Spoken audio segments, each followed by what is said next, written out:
Kaixo, arratsaldeon denoi, eskerrik asko oroituzen deialdiari erantzuteagatik, eta hemen gaude Anton Perezen beita historia garaikidean doktorearekin, eta gaurko gaia lantzeko.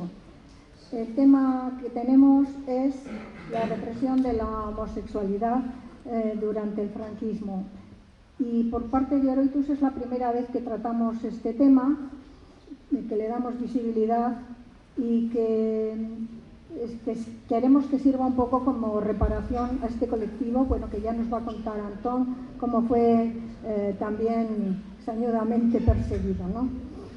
Le damos las gracias por su generosidad al atender a nuestra petición y les decía que le damos las gracias a Antón por atender a nuestra petición y bueno, por venir aquí a Portugalete a explicarnos lo que él ha estudiado y lo que él ha investigado. Su currículum, bueno, pues tenemos que es especialista en la investigación del franquismo y su obra, la que fue la tesis doctoral, Las buenas familias de Bilbao y el poder local en el primer franquismo. Bueno, como sigue trabajando como investigador y está en la cátedra que tiene la UPV, la Universidad del País Vasco, con la UNESCO, sobre los derechos humanos y el poder público. Además de esto, ha escrito artículos, capítulos de libros, etc. Bueno, luego él, si quiere contar algo más, ya nos contará. Y bueno, pues sigue dando clases también en el apartado de historia contemporánea. Bueno, yo quería, aparte del tema que nos trae hoy, recordar las fechas en las que estamos, ¿no? Porque en esta semana pues hemos tenido, precisamente ha pasado el 2 de marzo, que fue cuando le ajusticiaron a Salvador Puig-Antich, que fue el último evento que tuvimos antes que esto, la película Salvador, y la verdad es que todo esto pone los pelos de punta, ¿no? Y también tenemos el 3 de marzo, que fue ayer, que fue ampliamente conmemorado en Vitoria-Gasteiz, y bueno, pues allí fueron 5 y otros 2 que también cayeron detrás, ¿no? Y también tenemos otro mártir en Portugalete, que fue el 20 de enero del 75, es decir, que 74, 75, 76 han sido unos años pues bastante negros, ¿no? Y bueno, pues antes de terminar, bueno, después de que termine el ponente, efectivamente, habrá ocasión de entablar algún diálogo, alguna pregunta, etcétera. Pero bueno, os avisamos que a partir del día 17 tendremos en Santa Clara una exposición hasta el día 26, que es en homenaje a las víctimas del franquismo en general. Y luego el día 26 tenemos la presentación de un libro que es sobre los últimos fusilamientos de la dictadura franquista, que se llama así, 27 de septiembre de 1975. Bueno, esto todo tiene un poco de relación, aunque el tema que vamos a tratar hoy efectivamente es distinto. Pues os dejo y luego si vais pensando si tenéis algún punto para aclarar o algo para comentar, pues que podemos seguir. Le doy la palabra a Antón, ¿vale? Muchísimas gracias por la presentación y bueno, muchísimas gracias a Oroitus Portugalete por darme la oportunidad de venir hoy aquí a hablaros un poco sobre este tema, que creo que es un tema que en las últimas 2 décadas sí que ha empezado a ser más estudiado, más analizado, hay más investigaciones, se ha empezado a sacar a la luz, se han hecho algunos documentales y por lo tanto empieza a ser algo más conocido, pero es cierto que durante bastante tiempo pues ha quedado un poco debajo de la alfombra de todas esas tipos represivos que aplicó la dictadura franquista y que no han sido pues tan señalados o a los que no se les ha hecho demasiado caso, por decirlo de alguna manera. Dicho esto, bueno, pues como bien ha dicho, mi idea es hablar un poco en términos generales sobre cómo funcionaba la represión de la homosexualidad a nivel legal, porque era un delito ser homosexual durante la dictadura franquista, y entonces la idea es hablar un poco de esta temática y de qué suponía ser acusado de homosexualidad, qué suponía ser enjuiciado, encarcelado, etcétera, por una cuestión como la sexualidad de uno. Luego, como bien ha dicho Esther, pues abriremos un turno de preguntas y si tenéis cualquier duda, cualquier cuestión que queráis aclarar o profundizar en algún tema que haya comentado, pues por supuesto yo estaré encantado, ¿no? Dicho esto, bueno, el título que le he puesto a esta ponencia, ¿no? Homosexuales, rufianes y proxenetas, no es casual, sino que es literalmente la frase que aparece en la Ley de Vagos y Maleantes cuando en 1954 se incluye por primera vez la palabra homosexual en el Código Penal de la dictadura franquista. Y no es casual. No es casual, primero, que la palabra homosexual y que la homosexualidad se castigue a través de una jurisdicción especial como es la Ley de Vagos y Maleantes, porque precisamente se vincula el hecho de ser homosexual con esos vagos y maleantes, con esos pequeños delincuentes, con robos, estafas, con prostitución, con un estilo de vida, por decirlo de alguna manera, que obviamente tiene una concepción muy negativa desde el punto de vista de la dictadura franquista. Entonces, cuando en 1954 se modifica la ley para incluir la homosexualidad como un delito, se incluye dentro de ese paréntesis de rufianes y proxenetas y se relaciona con esas cuestiones. Mi idea primero es hablar un poco de qué es ser homosexual en la dictadura franquista desde el punto de vista de los franquistas, desde el punto de vista de aquellos que quieren reprimir la homosexualidad, que la convierten en un delito, que detienen y encarcelan a estas personas, y tratar de entender cuál es la justificación teórica, ¿no? Las razones que utilizan para que se considere la homosexualidad primero como un pecado, segundo como una enfermedad, tercero como un delito, y por lo tanto como algo susceptible de ser castigado, ¿vale? Entonces, quiero comentar primero un poco esas cuestiones y luego ya hablar de la homosexualidad como delito y explicar qué supone a nivel judicial, etc. ¿Vale? Para ello hay que decir, lo primero de todo, que la represión de la homosexualidad no es algo exclusivo de la dictadura franquista, no es algo exclusivo de España, no es algo exclusivo de países dictatoriales y de una época concreta. De hecho, por desgracia, todavía a día de hoy hay algunos países en este mundo en el que ser homosexual es un delito y un delito que te puede llevar, incluso en los casos más extremos, a una condena a muerte. En el caso que nos ocupa, en la misma época de la España franquista, en esos años 40, 50, 60, en países de alrededor, países democráticos, también estaba condenada o penada la homosexualidad con delitos como sodomía o relaciones homosexuales. En la Francia democrática, en Inglaterra, de donde proviene probablemente el caso más famoso de la historia en este sentido, que es el de Alan Turing. Alan Turing, matemático, uno de los padres de la inteligencia artificial y de la informática, un héroe de guerra porque fue fundamental su participación en desencriptar la máquina Enigma que los nazis utilizaban para encriptar sus conversaciones. De hecho hay una película sobre esta temática, y que posteriormente, a pesar de todo ello, fue acusado de sodomía, condenado por sodomía y se le dio la opción de o ir a la cárcel o castración química. Él eligió esa segunda opción, que tuvo unas consecuencias brutales en su psique, consecuencias también físicas, y que acabó llevándole al suicidio. Eso ocurrió en un país democrático y en un país que nada tenía que ver con la dictadura franquista. Y esto también hay que decirlo, la homofobia, tanto a nivel legal como a nivel social, ha estado, por desgracia, enormemente extendida en todo Occidente y no fue una cosa exclusiva, digamos, de la dictadura franquista. Yo hoy aquí voy a hablar de ese caso concreto y voy a explicar desde el punto de vista de la dictadura por qué se castigaban, etcétera, a las personas homosexuales, pero sí que es verdad que hay que mencionar que esto no es algo, digamos, exclusivo, ¿no? De hecho, en el famoso DSM, que es el Diagnostic and Statistical Manual of Mental Disorders, que para el que no lo conozca es el manual más o menos oficial de la psiquiatría, que todavía hoy en día se sigue utilizando, en una edición obviamente nueva, y que es un manual que todavía tiene esa validez, digamos, oficial a la hora de calificar como enfermedad mental o de clasificar diferentes enfermedades mentales y patologías.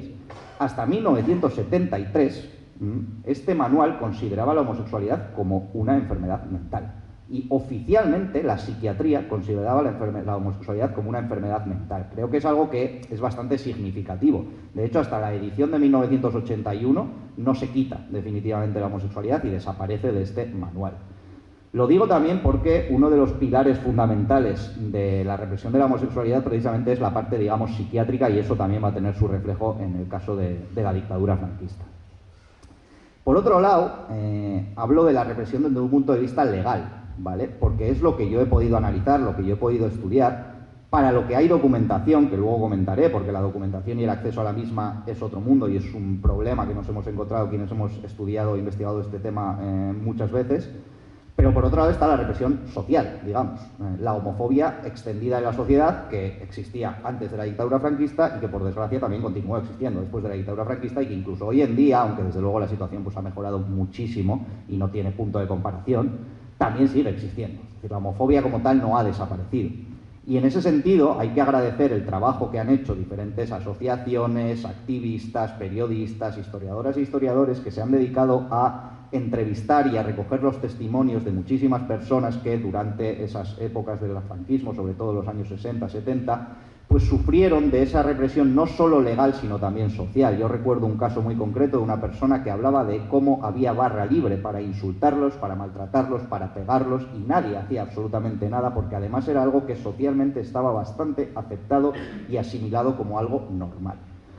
Esa parte, digamos, solamente podemos conocerla a través precisamente de esos testimonios. Eso no deja una documentación. Lo más parecido que podemos tener, y que hay algunos trabajos que son muy interesantes en ese sentido, son la imagen que se da de la homosexualidad, por ejemplo, en las series de televisión, en los cómics, en los medios de comunicación, que cuando aparecía, porque normalmente directamente se invisibilizaba, pero cuando aparecía algún personaje homosexual, pues era un personaje muy estereotipado. Los chistes de maricones, que en su momento eran algo muy habitual también y que podían verse en cualquier cadena de televisión en prime time y que a nadie le parecía algo raro u ofensivo, o a casi nadie, vamos a decir, y por lo tanto la sociedad asumía como algo normal o aceptable estos temas, ¿no? Yo en este caso voy a hablar de otra cosa, que es la parte legal, ¿no? Pero también me parece importante mencionar este hecho, y que no es solamente la represión legal, sino también la social, que muchas veces en el día a día de esas personas era incluso más grave y tenía consecuencias mucho más directas que la represión legal. En el caso de la dictadura franquista, ya metiéndonos un poco en harina, habría que hablar de la homosexualidad como, y esa es la palabra que se utilizaba para hablar de los homosexuales, la inversión sexual, los invertidos. Esa es la palabra que se utiliza habitualmente, ¿vale? Cuando hablan de homosexuales hablan de invertidos.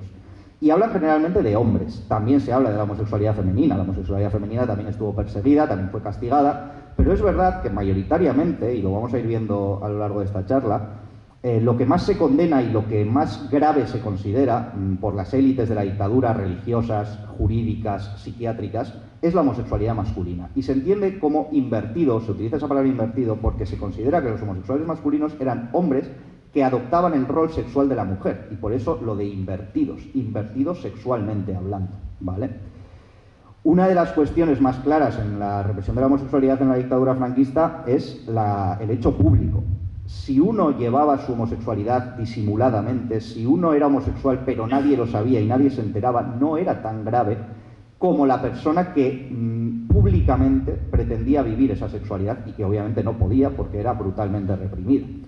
Y en ese sentido, esta foto de este libro, que es de un investigador, uno de los principales investigadores en el ámbito español y en el ámbito franquista de la represión de la homosexualidad, refleja un poco eso, ¿no? Lo que en su día se llamaba peyorativamente tener pluma. Eso era realmente grave y problemático porque de alguna manera permitía señalar directamente a una persona. Y eso era algo que se consideraba verdaderamente inaceptable, verdaderamente inmoral y susceptible de ser castigado como un delito, como de hecho fue. Y de hecho, en esa lógica de los invertidos y de coger el rol sexual de la mujer, en España, cuando se llegan a abrir las dos únicas cárceles que hubo, luego hubo una colonia penitenciaria, que luego mencionaré, pero en los años 60, cuando se incluye en 1954 la palabra homosexual en el Código Penal, se acaban abriendo dos cárceles, que son dos cárceles especiales para homosexuales. Una está en Badajoz y la otra en Huelva. Una de ellas, la de Badajoz, para homosexuales pasivos y la otra para homosexuales activos. Porque se hacía esa diferenciación, que es una diferenciación absurda, es decir, no eres solo homosexual pasivo o activo, puede ser ambas cosas perfectamente, ¿no? Es una obviedad. Pero es muy significativo la imagen que tenían sobre la homosexualidad, la idea y la definición que hacían de las personas homosexuales y esa clasificación en la cual metían en diferentes cárceles. Y metían a los pasivos en una cárcel y a los activos en otro porque pensaban que de esa manera evitarían que tuvieran relaciones sexuales entre ellos dentro de la prisión. Porque si todos eran activos o si todos eran pasivos, pues se ahorraban el hecho de que hubiera relaciones homosexuales. Que es un absurdo, como buena parte de lo que vamos a ver, pero refleja muy bien la mentalidad que tenían pues quienes llevan a cabo toda esta represión legal y quienes hacen las leyes que se utilizan para luego meter a la cárcel a estas personas. Además de esto, como he dicho ahí, yo diría tres pilares fundamentales a la hora de entender pues, la imagen tan negativa, el odio y el asco, que es una palabra que aparece literalmente muchas veces y que se refleja muchas veces en los escritos de la época sobre las personas homosexuales. Y uno de ellos es sin duda la religión católica y la Iglesia católica.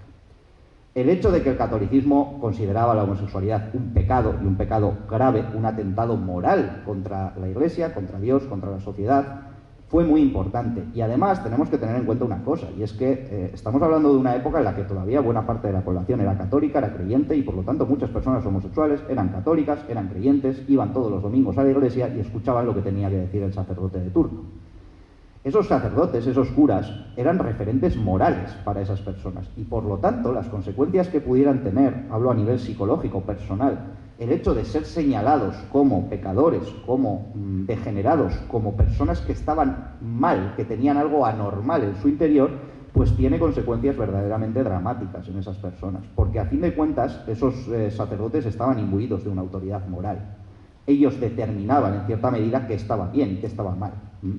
De hecho, hay un caso muy concreto de un activista que posteriormente fue un activista por los derechos LGTBI, que tuvo una posición importante, digamos, en ese ámbito, y que contaba cómo en su momento, cuando él era joven, era católico, era creyente, y cómo llegó a ponerse un cilicio para purgar sus pecados por ser homosexual y por tener pensamientos en aquella época homosexuales, cómo llega a aceptar entrar en un grupo para intentar curar su homosexualidad, que son esas famosas terapias de aversión que todavía hoy en día de vez en cuando se oye hablar de las mismas, no han desaparecido del todo por desgracia, y eso tiene unas consecuencias salvajes sobre esas personas, ¿no? De hecho, esas terapias desde luego curar no han curado jamás a un homosexual, pero le han destrozado la vida a muchas personas, y esta lógica aplicada por la Iglesia Católica en este caso y por sus representantes tuvo unas consecuencias muy duras en el día a día de esas personas que, como digo, realmente entendían que esos sacerdotes eran referentes morales y le daban validez e importancia a lo que decían. Y por lo tanto, cuando les decían que estaban mal, que tenían algo mal en su interior, pues eso tenía unas consecuencias muy duras.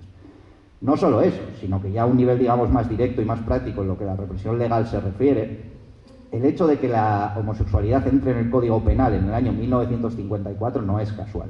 Se ha vinculado siempre a que en 1953, justamente un año antes, se firma el concordato entre la Iglesia Católica y la dictadura franquista, que refuerza todavía más la posición ya de por sí muy importante que tenía la Iglesia dentro de la dictadura, y siempre se ha considerado que dentro de esa influencia mayor que empezó a tener a partir de ese momento, que insisto, ya venía teniendo desde el primer minuto, desde luego, de la dictadura, pues se incluye o se acaba incluyendo la homosexualidad como un delito específico y concreto dentro del Código Penal. Además de la Iglesia, que es indudablemente uno de los elementos principales y que además ayuda mucho e impulsa mucho la idea de los homosexuales como socialmente peligrosos. Eso es una calificación legal. Así se les conocía cuando se les condenaba por homosexualidad. Se les condenaba por ser socialmente peligrosos, porque se consideraba que su homosexualidad era contagiosa, que pervertían a la juventud y que llevaban por el mal camino a los jóvenes y que los llevaban por una vida libidinosa, etcétera, etcétera. Todo eso está muy vinculado a esa iglesia franquista, ¿no?, que supuso o que fue un pilar fundamental de la dictadura y también en este caso concreto de la represión de la homosexualidad y de la consideración social tan negativa que había sobre la homosexualidad. Por otro lado, la psiquiatría. La psiquiatría es el otro gran pilar. Ya he hablado de cómo a nivel internacional la homosexualidad estaba considerada una enfermedad mental. Esto no es algo que se inventen en la España franquista, ni mucho menos. De hecho, para encontrar los primeros psiquiatras que hablan de la homosexualidad como una anomalía a nivel psicológico y que se puede encontrar o considerar una enfermedad, nos tenemos que ir al siglo XIX, a Alemania y a algún otro país europeo, donde algunos psiquiatras empiezan a tratar esta temática. Y en el caso de la España franquista, pues también hay algunos representantes de estas ideas, ¿no? Uno de ellos muy conocido, no por este tema, pero por otras cuestiones, como es Antonio Vallejo Nájera, el famoso psiquiatra del gen rojo, aquel psiquiatra que hizo esos experimentos con las mujeres presas de la cárcel de Málaga para tratar de demostrar, y claro, lo demostró, porque si uno quiere demostrar, acaba demostrando lo que le dé la gana, que el ser rojo estaba en la genética de una persona. Y en el caso de la homosexualidad, pues este también tuvo sus aportaciones, por decirlo de alguna manera, y que son muy significativas porque reflejan perfectamente la mentalidad que había en este sentido, ¿no? Decía Vallejo Nájera cosas como los homosexuales son psicópatas homosexuales, son en su mayor parte deficientes mentales o verdaderos enfermos mentales. Otro de los psiquiatras que en aquella época también trabajó este tema y que también influenció la imagen que tenía la dictadura de la homosexualidad como una enfermedad es Antonio López Ibor, que es este que veis abajo. Arriba está Vallejo Nájera, el de abajo es López Ibor, Juan José López Ibor, que decía que los homosexuales deben ser considerados más como enfermos que como delincuentes. Y esto es interesante por una razón, y es que si efectivamente la homosexualidad era una enfermedad, ¿por qué era un delito? En principio, si uno está enfermo, no es un delincuente. Y sin embargo, la dictadura franquista no tuvo demasiado problema en aplicar esa incongruencia o saltarse esa incoherencia y considerar al mismo tiempo una enfermedad, pero un delito también susceptible de ser castigado. Sin embargo, esto era asumido y aceptado. Y además, a diferencia de la parte católica, tiene otro elemento que a mí me parece muy importante, y es la supuesta objetividad de la ciencia. La religión se puede discutir. La moral, lo que está bien o está mal, se puede discutir y podemos debatir si algo está bien o está mal, incluso aunque sea un sacerdote o una figura de autoridad, en este caso religiosa, la que lo diga. Pero a la ciencia en principio no se le discute. La ciencia es objetiva, la ciencia no tiene ideología. La ciencia, por lo tanto, es la realidad. Y si la ciencia dice que la homosexualidad es una enfermedad, pues es una enfermedad y no hay más que decir. Y por eso creo que es tan importante también la labor o la influencia o la responsabilidad de estos psiquiatras y de este pensamiento en la patologización de la homosexualidad y en considerarlos enfermos, porque así estaban considerados, a pesar de que luego se les metía en la cárcel. Y el tercero en discordia, que seguramente sea el más importante en cuanto a la España franquista, es Valentín Pérez Argilés, que es un nombre yo creo muy desconocido, yo dudo mucho que a nadie le suene ese nombre, igual que el de López Ibor. Y Valentín Pérez Argilés es el que más trabajó este tema, es este señor que veis aquí, y que decía cosas que hoy en día son ridículas, porque no hay otra manera de definirlas, son absurdas por completo y son completamente ridículas, hasta el punto de que nos llegan a hacer gracia, porque no hay otra cosa que te puedan hacer semejantes, pues lo voy a decir así, chorradas, que decía el bueno de Pérez Argilés. ¿Qué tipo de cosas decía? Pues por ejemplo, él teorizaba que la homosexualidad más bien sería una perversión del olfato que produciría aversión hacia el olor de la mujer. Pensaba que los hombres homosexuales, y aquí se está refiriendo a los homosexuales masculinos, ¿vale?, a los hombres, tenían un problema en la pituitaria que les hacía sentir asco por el olor de las mujeres y eso al parecer les llevaba a echarse en los brazos de otros hombres. Ese es el nivel. Estamos hablando de personas con una carrera universitaria, con un nivel educativo alto, etcétera, etcétera. Poco podemos esperar una curación, si bien cabe esperar una sublimación de las tendencias anormales mediante un tratamiento psicoanalítico. Aquí hace referencia a esas terapias de aversión que en la práctica, hasta donde nosotros sabemos, por lo menos a nivel legal y penitenciario, no se aplicaron. Eso se aplicó más a nivel religión, a nivel de la Iglesia Católica y a nivel de los psiquiátricos. Eso sí, ¿vale? Luego hablaré un poco más de eso. Cosas como, que esto es de lo más absurdo que yo le he leído a Pérez Argilés, y mira que tiene cosas absurdas, la laxitud de la articulación del codo se pone en evidencia invitando al individuo a contactar sus codos ante el cuerpo. Esta maniobra en los hombres anormalmente diferenciados, es decir, homosexuales, es imposible. Eso mantenía Pérez Argilés. Como digo, son cosas que te pueden sacar hasta una sonrisa de lo absurdas que son. Pero, por otro lado, y aquí me apropio de una frase de Guillermo Portilla, que es un investigador que ha tratado también este tema y que tiene uno de los libros más importantes sobre la represión legal de la homosexualidad en la dictadura franquista, que dice que efectivamente te sacan una sonrisa, pero que esa sonrisa se te queda congelada en el rostro en el momento en que piensas el sufrimiento que causaron este tipo de ideas sobre muchísimas personas. Porque ese es el gran problema. Que esto se daba por válido, que esto se daba por bueno, que esto se entendía como algo, además, como he dicho, objetivo y por lo tanto no se podía discutir. Y la última pata, aparte de esta psiquiátrica y de la religiosa, sería la judicial, porque hubo algunos jueces, y concretamente uno, que además de su trabajo como jueces, y además de aplicar la ley, y además de meter a estas personas en la cárcel, también teorizaron y también escribieron y también filosofaron alrededor del concepto de la delincuencia, en este caso desde el punto de vista de la homosexualidad, que son los responsables principales de la vinculación que he comentado antes entre ser homosexual y ser un delincuente. Y entre ellos, el más importante de todos es el autor de estas frases que tenéis ahí, que es Antonio Sabater Tomás. Antonio Sabater Tomás fue conocido como el juez de la homosexualidad, era el responsable de uno de los tribunales de vagos y maleantes que había a lo largo y ancho del país, y sobre todo fue el que a nivel teórico más se molestó en justificar de alguna manera que las personas homosexuales eran delincuentes y por lo tanto tenían que ser castigadas. Todos sus escritos rezuman homofobia por los cuatro costados, se nota muchísimo que realmente tenía una versión personal muy grande y pues decía cosas de este tipo, ¿no? El homosexual extiende y propaga su desviada libido proyectándola sobre personas de sexualidad normal. Aparta a sus servidores de una vida sexual normal, del honesto trabajo y de los dictados de la ética, sumiéndoles en una vida y ambiente de libertinaje. Puede impedir la propagación de la especie, porque eso era otra de los peligros que supuestamente traía la homosexualidad consigo. Como era contagiosa, si se contagiaba a todos los hombres, pues claro, al final no había procreación.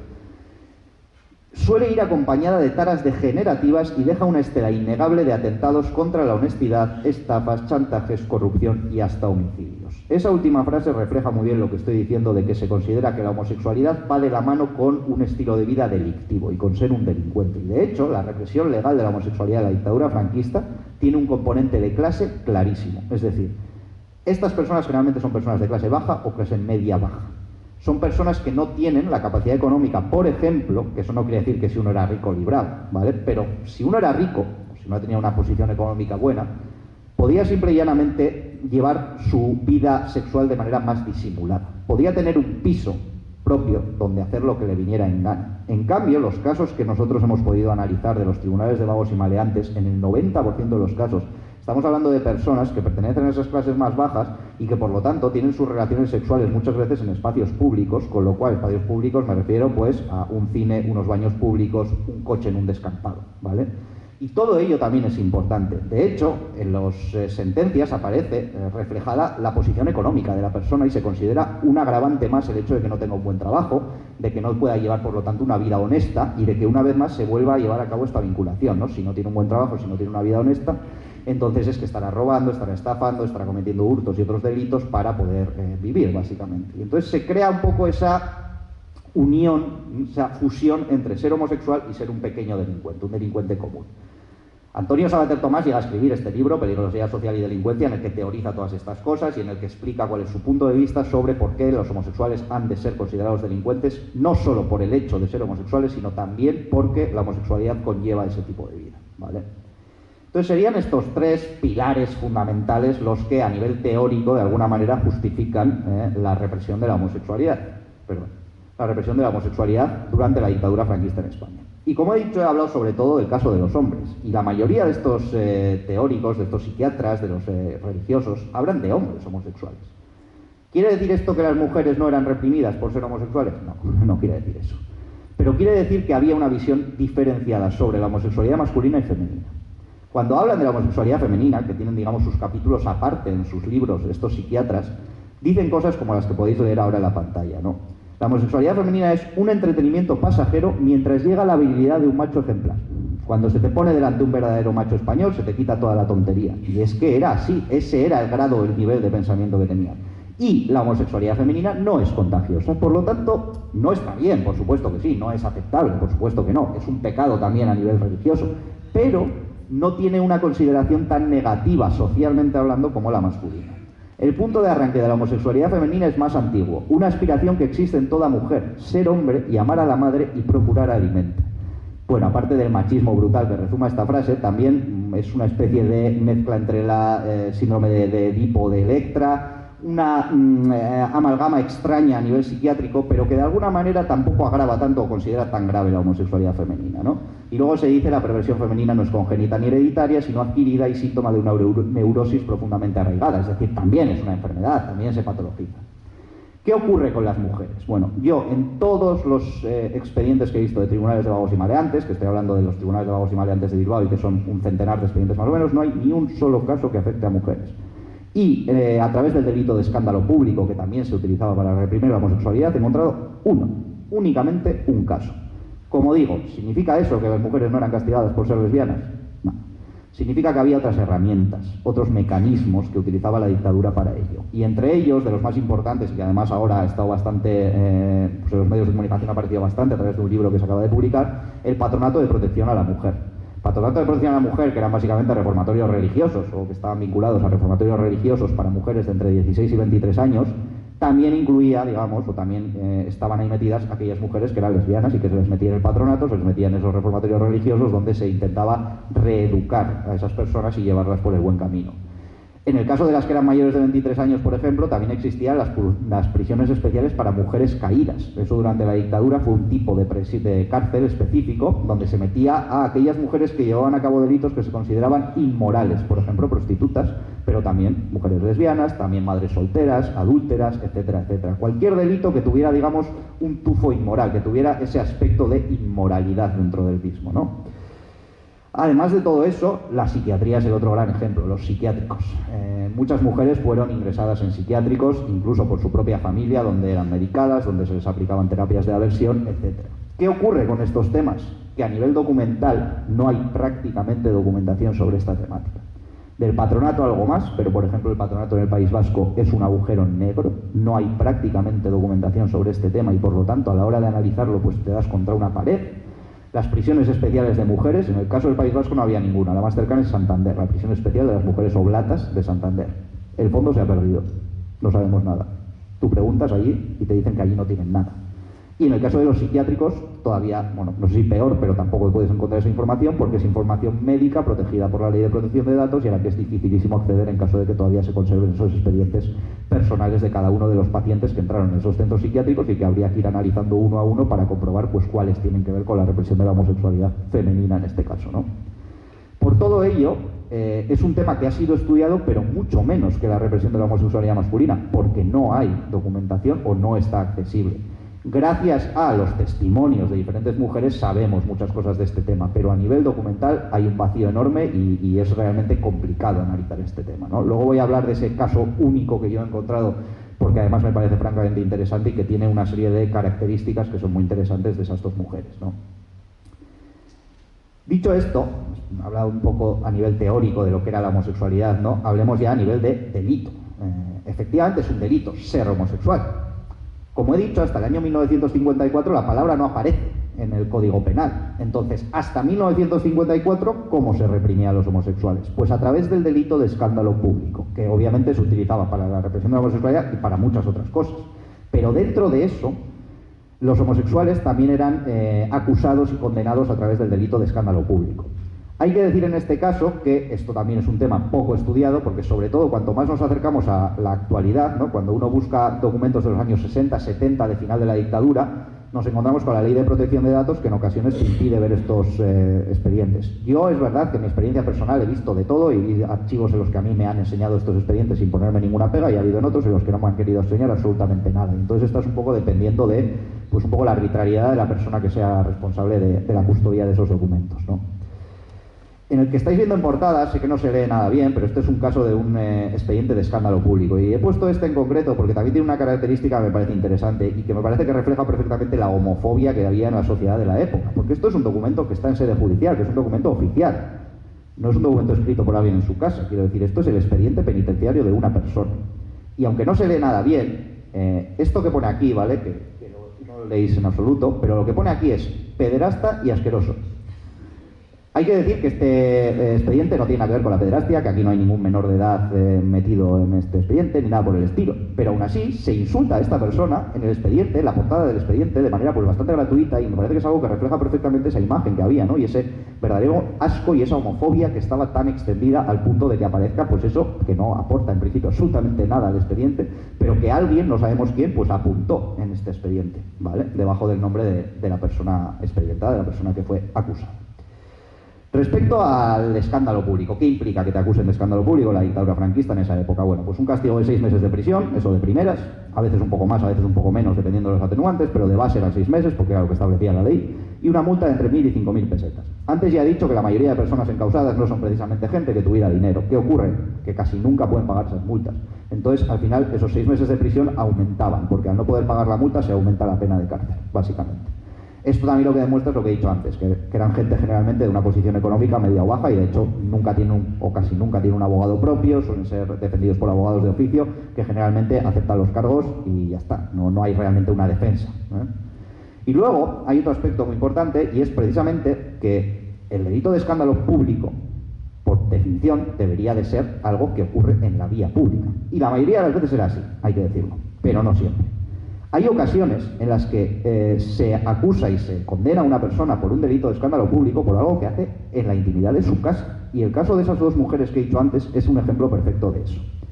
¿Qué ocurre aquí? Que los juristas deciden en un momento dado que cualquier hecho que trascienda la opinión pública se puede considerar público independientemente de que haya sido realizado o no en la vía pública o en un espacio público. Entonces, claro, en el momento en que alguien se entera, ya es público. En el momento en que alguien pone una denuncia o llama a la policía y acusa a otra persona de algo, ya es público y ya se puede considerar escándalo público y ya se puede acusar a esas personas.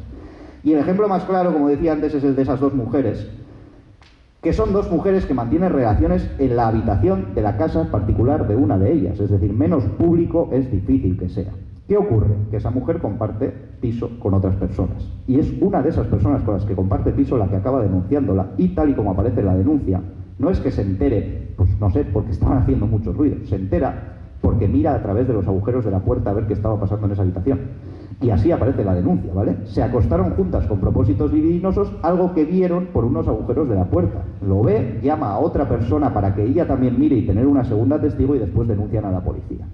Entonces, estas mujeres acaban siendo acusadas y condenadas por un delito de escándalo público por algo que hacen en el cuarto de una de ellas, de la casa particular de una de ellas.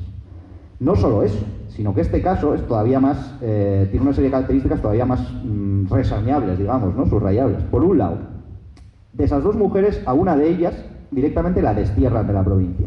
No dan una justificación muy clara, pero en vez de meterla a la cárcel, acusarla, etcétera, la destierran de la provincia, la echan. Que eso era también algo muy habitual, el destierro como parte del castigo.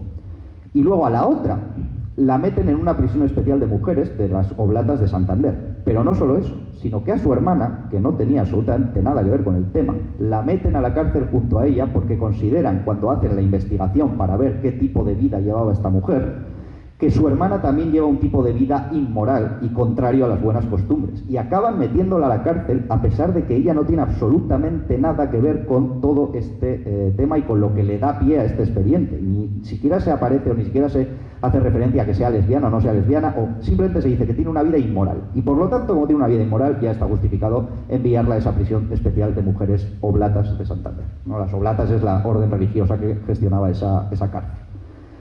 En cualquier caso, es cierto que la mayoría de casos estos expedientes de escándalo público tenían lugar en la vía pública. Y esto nos enseña varias cosas o señala varios aspectos, ¿no? Volviendo a la Iglesia Católica, en su momento la Iglesia Católica condenó fuertemente el tema de los cines cuando empiezan a aparecer, porque son lugares oscuros donde no hay luz, donde hay una película que hace mucho ruido, y entonces ahí pueden pasar cosas que sean contrarias a esa buena moral, a esas buenas costumbres. Y esto se ve perfectamente en estos expedientes. Hay bastantes expedientes que empiezan porque el taquillero de unos cines, de unos teatros, como el Teatro Victoria Eugenia, ve algo que le llama la atención, que no tiene que ser dos personas teniendo relaciones sexuales, que pueden estar dándose un beso o cogiéndosele la mano o cualquier cosa similar, y entonces denuncia a la policía esos hechos, ¿vale? Entonces sí que es verdad que la mayoría de ocasiones pues tienen que ver con el espacio público o tienen lugar en el espacio público. Y lo que se puede comprobar también en estos expedientes es que había ciertos lugares que la policía tenía perfectamente vigilados y que sabía perfectamente que eran lugares donde ocurrían este tipo de cosas. Ya fuera con parejas homosexuales o no, porque al final el hecho de mantener relaciones sexuales en el espacio público era un delito independientemente de que hubiera homosexualidad de por medio o no. Entonces hay lugares que están fichados, hay lugares a los que se envía a la policía a hacer redadas periódicamente para mantener intimidadas a estas personas y que sepan que en cualquier momento puede aparecer la policía, puede detenerlos y pueden acabar siendo condenados, ¿no? Entonces podemos encontrar en esos expedientes pues frases como esas que entresacado hay, ¿no? Mantuvieron relaciones aberrantes en los baños de la estación de tranvías de la localidad. El agente vio a dos hombres en la sala de cine con bastante intimidad. Esos hechos ya eran suficientes como para empezar un expediente, recabar información, y si se determinaba que esa persona efectivamente era una persona que tenía no ya que había cometido un acto homosexual, sino que era homosexual, entonces se le condenaba, ¿vale? Esto en relación al delito de escándalo público. Y luego el punto de inflexión fundamental llega en 1954, cuando ya directamente aparece la palabra homosexual en el Código Penal y se mete, como he dicho antes, en esa ley de vagos y maleantes y concretamente en el artículo 2 que podéis leer ahí abajo, ¿vale? Esta es la modificación de la ley, y entonces artículo 2, número 2, los homosexuales, rufianes y proxenetas. Como he dicho antes, se vincula a ese tipo de actividades la homosexualidad. Y de hecho, en todos los expedientes de los tribunales de vagos y maleantes se suele preguntar a los encausados si alguno de ellos había cobrado por mantener esas relaciones sexuales, porque se daba por hecho que había prostitución de por medio o que podía haber prostitución de por medio, ¿vale? ¿Qué diferencias, qué similitudes, qué aspectos se pueden destacar en este sentido? Bueno, primero, los tribunales especiales de vagos y maleantes son desde ese momento los que se van a encargar de condenar a estas personas. Pero, para mi sorpresa de reconocerlo, yo me he encontrado casos de los años 60 que son delitos de escándalo público y que en realidad lo que tienen detrás son delitos de homosexualidad o relaciones sexuales entre personas del mismo sexo. Por lo tanto, esto es importante por un simple hecho para los que investigamos estos temas.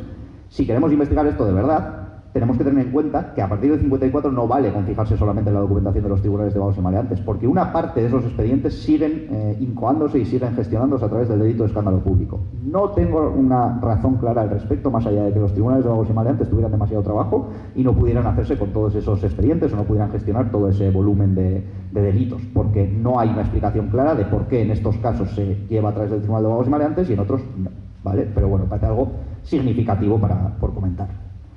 Y luego, por otro caso, por otro tema, otro aspecto importante es que hay muchas ocasiones, cosa que sabemos sobre todo a partir de los testimonios o gracias a los testimonios que se han ido recabando con el paso de los años, que no llegaban a sede judicial nunca. Es decir, que se hace una redada en lo que llamaríamos un bar de ambiente, en lugares que estaban ya, como he dicho antes, fichados y que se consideraban, en los expedientes los suelen considerar, lugares de socialización de homosexuales.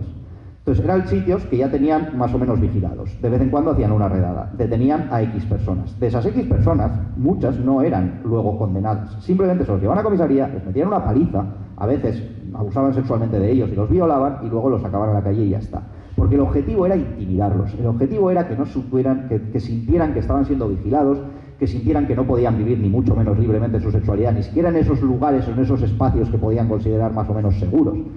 Un ejemplo que tenemos aquí cerca es la calle Cortes de Bilbao. En la calle Cortes de Bilbao había al menos un bar que era lo que llamaríamos un bar de ambiente, y en ese lugar hacían redadas periódicamente la policía, detenía a esa gente, y luego de los detenidos solamente una pequeña parte acababan en un tribunal de vagos y maleantes. El resto los llevaban a comisaría, generalmente abusaban físicamente de ellos y luego ya al de 1 o 2 días los sacaban a la calle, ¿vale? Esto es un problema también al cara de investigación, porque eso es una documentación a la que no hay manera de acceder y por lo tanto no sabemos qué grado, digamos, de importancia, o cuantitativamente hablando no sabemos hasta qué punto esto se aplicaba muy sistemáticamente o se aplicaba habitualmente, ¿vale? Dicho esto, los expedientes de vagos y maleantes por homosexualidad tienen siempre exactamente la misma estructura, todos ellos, todos los que yo he podido por lo menos analizar, que son un centenar más o menos. La policía detiene a los acusados, normalmente hay una denuncia también, o bien de la propia policía, o bien de un sereno, por ejemplo, que es bastante habitual, o bien de alguien que paseaba por allí y vio lo que fuere que le parecía inmoral, y entonces llama a la policía, se detiene a esas personas, y de primeras se les coge declaración. Las declaraciones son clarísimamente guiadas, es decir, todas las declaraciones son iguales, todas. Responden a 4 o 5 preguntas, que son siempre las mismas, y el 99% de los casos aceptan todo. O sea, no niegan ninguno de los hechos y de hecho asumen que son homosexuales, les preguntan incluso cuántas relaciones homosexuales han tenido a lo largo de su vida, con cuántos hombres diferentes, etcétera, etcétera. O sea, les preguntan una serie de cosas. Y luego, si me parece muy destacable, porque esto, por ejemplo, no tiene nunca aparición en los delitos de escándalo público, es la primera referencia a la cuestión psiquiátrica. Todos estos expedientes acaban con una frase que es la que tenéis ahí, ¿vale? Que siente deseos de someterse a tratamiento médico o análogo para recuperar su normalidad sexual, o que quisiera someterse a tratamiento médico o análogo para evitar esas tendencias e intentar corregirse. Obviamente esto lo firmaban esas personas porque no podían hacer otra cosa, y porque además seguramente creían que pues, les podía beneficiar de cara al juez el firmar un papel diciendo que querían mejorar y que querían corregirse y que eran conscientes de que aquello era algo malo y que por lo tanto pues, querían dejar esa vida, ¿no? Pero me parece muy importante esta referencia a la cuestión psiquiátrica, porque además en el ámbito del escándalo público esto no existe directamente. Luego, por otro lado, una vez que se detenía a estas personas, se escogía declaración, iban a prisión preventiva, de base. Esto en el escándalo público también suele ser diferente. Hay veces que van a prisión preventiva, pero otras veces se les deja libertad mientras el expediente sigue su curso. En este caso, casi siempre van a prisión preventiva. Y se pasan en prisión preventiva todo el tiempo que el expediente va hacia adelante hasta que aparece la sentencia, ¿vale? Mientras están en prisión preventiva se empieza a recabar información sobre ellos. Y la información no es solamente sobre su sexualidad. Se le pide pues, al alcalde del pueblo en el que viven, al jefe de falange normalmente también, guardia civil, policía municipal, que hagan unos informes de conducta sobre esa persona. Y esos informes de conducta, como digo, no hablan solamente de la parte, digamos, sexual o de su vida sexual. Hablan de ideología política, porque por supuesto, si uno era falangista, tenía más posibilidades de librarse que si era un socialista, un comunista o de familia roja. Por otro lado también, económicamente, el nivel de vida que tenía esa persona, si estaba casada o no, que era uno de los ámbitos o uno de los atenuantes más importantes, sorprendentemente. Yo recuerdo un caso concreto que es muy interesante, uno de los pocos que absuelven, yo de los que he podido comprobar, la gran mayoría acaban en condena. Uno de los pocos casos que absuelven en el Tribunal de Vagos y Maleantes de Bilbao es un joven que primero de todo tiene un buen trabajo, tiene un trabajo fijo en una fábrica como técnico, digamos, y tiene un buen sueldo y tiene una situación económica buena. Y está prometido con una mujer y se va a casar. Y en la sentencia, el juez dice literalmente que esos dos hechos demuestran que es una persona que está intentando corregirse y que está intentando llevar una vida honrada y una vida honesta. Y por lo tanto acaba absolviéndole, porque como se va a casar con una mujer y además tiene un buen trabajo, etcétera, pues bueno, pues entonces podemos ver que esta persona está intentando llevar y cambiar al buen camino. La mayoría de los casos, como digo, no son desde luego similares. Y luego lo que he dicho antes, vincularlo a la prostitución y vincularlo a la delincuencia, e intentar vincularlo a esos temas, ¿vale? Y luego hay otro aspecto clave, crucial, que cambia entre los expedientes por escándalo público y por el Tribunal de Vagos y Maleantes. Y es, digamos, la parte pues, más humillante, indudablemente, de todo este proceso. Porque mientras estaban en prisión preventiva, estas personas les iba a visitar el médico forense de la cárcel y les hacía un examen médico, por llamarlo de alguna manera, para determinar si eran o no homosexuales. Los desnudaban les miraban los genitales, miraban si habían sido desvirgados analmente y decidían en base a esas y a otra serie de cuestiones más bien arbitrarias y peregrinas si era o no era homosexual esa persona. En estos informes forenses podemos encontrar frases como las que veis ahí, ¿no? La primera me parece una cosa fantasía. Tiene bien definidos y tipificados por su abanderamiento, vestido y arreglo, aunque no se presenta maquillado, los signos de su perversión sexual. ¿Cómo se va a presentar maquillado? Si está en una cárcel.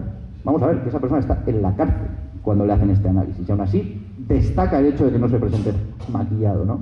Su manera de hablar, ademanes y actitudes corresponden a los frecuentes en estos sujetos. Y ya está. Estos informes forenses eran elementos probatorios que luego aparecen en las sentencias, y las sentencias los dan por hecho como pruebas, es decir, se utilizan para condenar a estas personas. Si el forense dice que es homosexual, es que es homosexual, y ya está.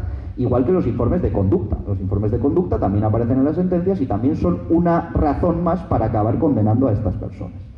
Como digo, esto sí que me parece que marca una diferencia fundamental respecto a escándalo público y homosexualidad, ¿no? Este trance por el que obligaban a pasar estas personas, tremendamente humillante, y que, como digo, además no es solo que sea tremendamente humillante, sino que puede tener unas consecuencias muy duras, porque se podía utilizar perfectamente para acabar condenando a estas personas, ¿no? Hay muchos de estos informes que se conservan todavía en los expedientes de vagos y maleantes.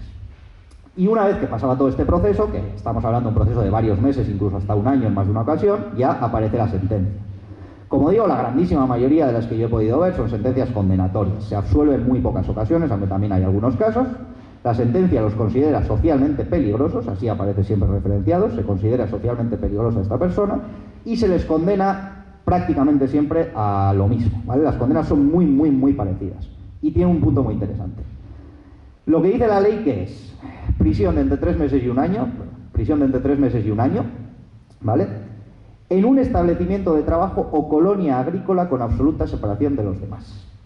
Lo de la absoluta separación de los demás, porque hemos dicho antes, esto es contagioso, son socialmente peligrosos, entonces tenemos que separarlos de los demás presos. La realidad es que durante todo ese tiempo que estaban en prisión preventiva, no los separaban de los demás.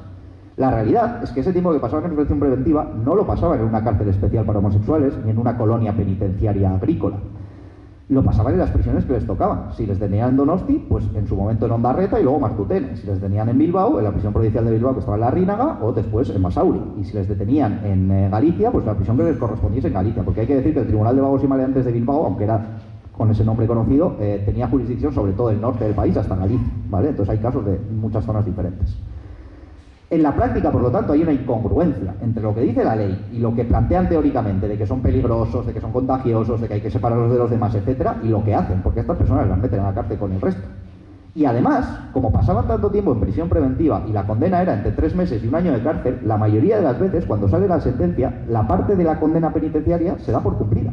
Ya han cumplido prisión, y de hecho muchas veces cumplían en exceso la pena de cárcel. Habían estado más tiempo del que acababan siendo condenados. Luego el resto de la condena era lo que les quedaba por cumplir, que es 1 año de destierro, no podían vivir durante 1 año en la provincia en la que habían cometido esos delitos o ese hecho, y 1 año de libertad vigilada, es decir, cada 15 días o cada mes tenían que ir a firmar al juzgado, al cuartel de la Guardia Civil o lo que correspondiese, ¿vale? Es decir, estar fichados. Más allá de esto, que como vemos no son condenas especialmente graves, hombre, había que pasar 6 meses o 1 año en una cárcel de ese tipo, y más si el resto de presos sabían que uno estaba ahí por esas razones que le podían llevar a agresiones, violaciones, etc.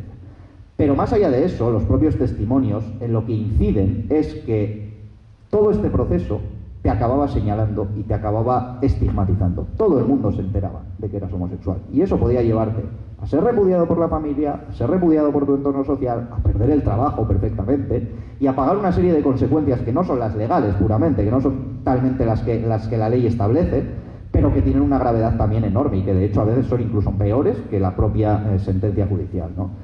Entonces aquí tenemos ejemplos claros de cómo, por un lado, la incongruencia o la incoherencia entre el planteamiento de la homosexualidad es una enfermedad contagiosa, peligrosa y por lo tanto las personas homosexuales han de estar separadas del resto, han de estar en su propio compartimento estanco, digamos, y en cárceles especiales, y lo que ocurre en realidad. Y por otro lado, como digo, que hay que tener muy en cuenta también las consecuencias que no aparecen en una sentencia, ¿no? O todas las consecuencias, digamos, que están vinculadas al hecho de hacerse pública la homosexualidad de una persona en determinado contexto social. Luego, el tema de los establecimientos penitenciarios. Ya he hablado de esas 2 cárceles especiales que existían en España para homosexuales, Badajoz y Huelva. por allí pasaron un buen número de personas acusadas de homosexualidad, por lo tanto sí había casos de los que acababan siendo enviados allí. En el caso del País Vasco yo solo he encontrado 2, que los envían a Huelva, y que sí que es verdad que como una vez que sale la sentencia siguen teniendo pena por cumplir, entonces son enviados a esas prisiones especiales. Pero el tiempo anterior lo habían pasado en una cárcel normal. Y luego están esos establecimientos de trabajo o colonias agrícolas. Esa foto que veis ahí representa perfectamente lo que querían hacer con esas personas homosexuales y la mentalidad de la época, que era, si les ponemos a hacer un trabajo físico, un trabajo de hombres, entonces se les va a curar la homosexualidad, se les va a quitar la tontería. Y al respecto tenemos el caso más conocido a nivel estatal, que es la colonia agrícola penitenciaria de Tefia, que estaba en las Islas Canarias, de la cual hay incluso, tengo por aquí una serie de televisión que hicieron sobre esta colonia, hay un par de libros escritos, una novela y un libro de investigación sobre la colonia agrícola penitenciaria de Tefia. Por allí sabemos que pasaron al menos un centenar de personas acusadas de homosexualidad y que les ponían pues a hacer lo que vemos en esta foto, hacer trabajos físicos, hacer trabajos forzados, porque entendían que eso era síntoma de virilidad, de masculinidad y por lo tanto de contrario a la homosexualidad o a la concepción que se tenía de la homosexualidad en la época, y que de esa manera se iban a curar estas personas y iban a volver al buen camino, a base de trabajar duro y a base de ser hombres de verdad, porque ese era el concepto que había en ese momento, ¿vale? Luego hay una última fase, digamos, de la represión de la homosexualidad dentro de la dictadura franquista. Y es en 1970, y me parece muy interesante porque demuestra perfectamente cómo la dictadura va exactamente en dirección contraria a la sociedad. La sociedad va cambiando, la sociedad va avanzando y la sociedad española de 1960, 70 y la de 1940 no es la misma. Y en este ámbito concreto tampoco. De hecho, en la década de los 60, cuando España empieza a abrirse al turismo, el famoso Spain is Different, cuando empiezan a venir cada vez más extranjeros, tenemos un momento en el que hay algunos lugares concretos, específicamente algunas zonas de Barcelona capital y Torremolinos, que se convierten en lugares donde con una cierta, no libertad, pero al menos una cierta impunidad, puede haber eso que llamaban lugares de socialización de homosexuales. En Torremolinos, seguramente algunos de vosotros y vosotras habréis oído hablar del famoso Pasaje Begoña, que era una zona donde había varios bares de ambiente, donde había un ambiente homosexual, si queremos llamarlo de esa manera, donde iban muchísimos extranjeros, que eso también explica que el régimen durante un tiempo mirara hacia otro lado y permitiera aquello en cierta medida, porque se seguían haciendo redadas, seguía habiendo pues esa espada de Damocles sobre la cabeza de esas personas de que en cualquier momento podía aparecer la policía y llevarte detenido. Pero desde luego no tenía nada que ver lo que se vivía en el Pasaje Begoña en esas épocas con lo que se vivía anteriormente. ¿Qué ocurre? Que finalmente la dictadura se revuelve contra esos cambios sociales y la respuesta que tiene es reprimir más duramente y castigar más duramente. Y de hecho la redada contra homosexuales más importante de la historia de este país fue precisamente el Pasaje Begoña de Torremolinos, donde se detuvo un montón de gente, muchos de ellos extranjeros que fueron deportados a sus países directamente y el resto pues los encarcelaron en España. En 1970 se refleja esto a nivel legal, es decir, la sociedad va cambiando, la sociedad va avanzando, pero sin embargo la dictadura no se ha movido un ápice de donde estaba en el momento en que gana la guerra civil, y menos en este ámbito, digamos, moral. Y entonces, en ese año, se suprime la ley de vagos y maleantes, desaparece, pero no es que desaparezca, es que se cambia por otra. Y se cambia concretamente por la ley de rehabilitación y de peligrosidad y rehabilitación social de 1970, que lo que hace es básicamente la ley de vagos y maleantes, pero endureciendo las penas. Porque lo que hace es endurecer las penas, no de manera exagerada, no es que de repente condenen a 30 años de prisión a los homosexuales, pero sí que aumenta la pena de prisión, aumentan las multas, aumentan las penas de destierro, aumenta el tiempo de libertad vigilada, etc. Es decir, la dictadura lo que hace ante esos avances sociales es considerar que la respuesta que tiene que dar es castigar con mayor dureza a esas personas. Me parece bastante significativo, porque estamos hablando ya de una época, los años 70, en las que empiezan a surgir, primero clandestinamente y después ya de manera oficial, digamos, o legal, diferentes asociaciones de activistas por los derechos LGTBI, que van a ser las primeras que van a empezar a señalar todas estas cuestiones, que van a empezar a señalar las detenciones de personas por cuestiones o razones de sexualidad, etcétera, etcétera.